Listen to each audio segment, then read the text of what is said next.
கோவை மாவட்டம் கண்ணம்பாளையத்தில் குடியிருப்புகளுக்கு மத்தியில் ஜெபக்கூடம் கட்ட அனுமதி வழங்க எதிர்ப்பு தெரிவித்து பாஜகவினர் பேரூராட்சி அலுவலகத்தில் மனு அளித்தனர்.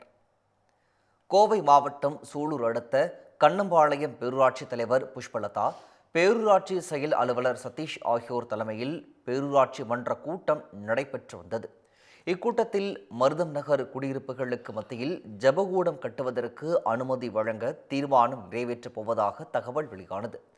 குடியிருப்புகளுக்கு மத்தியில் ஜெபக்கூடம் கட்ட பல ஆண்டுகளாக ஆட்சேபனை தெரிவித்து வரும் நிலையில் அனுமதி வழங்கி தீர்மானம் நிறைவேற்றப் போவதாக அந்த தகவலால் அப்பகுதியினர் வாக்குவாதத்தில் ஈடுபட்டனர். இதனையடுத்து ஜெபக்கூடம் கட்டுவதற்கு அனுமதி வழங்க எதிர்ப்பு தெரிவித்து அப்பகுதி மக்களும் பாஜகவினரும் கண்ணம்பாளையம் பேரூராட்சி அலுவலகத்தில் மனு அளித்தனர். நடவடிக்கையுமே நம்மளுக்கு எடுத்து தர்ற மாதிரி இல்லைங்க.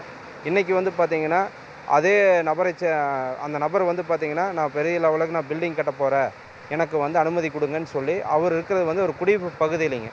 மக்கள் வசிக்கும் குடியிருப்பு பகுதிக்கு அனுமதி வாங்கிட்டு முறையற்ற செயலாக நான் மதமாட்ட ஜெபக்கூட்டம் கட்ட போகிறேங்கிற பேரூராட்சி அலுவலகத்தை தொடர்பு கொண்டு எங்களுக்கு அனுமதி கொடுங்கன்னு கேட்டிருக்காருங்க.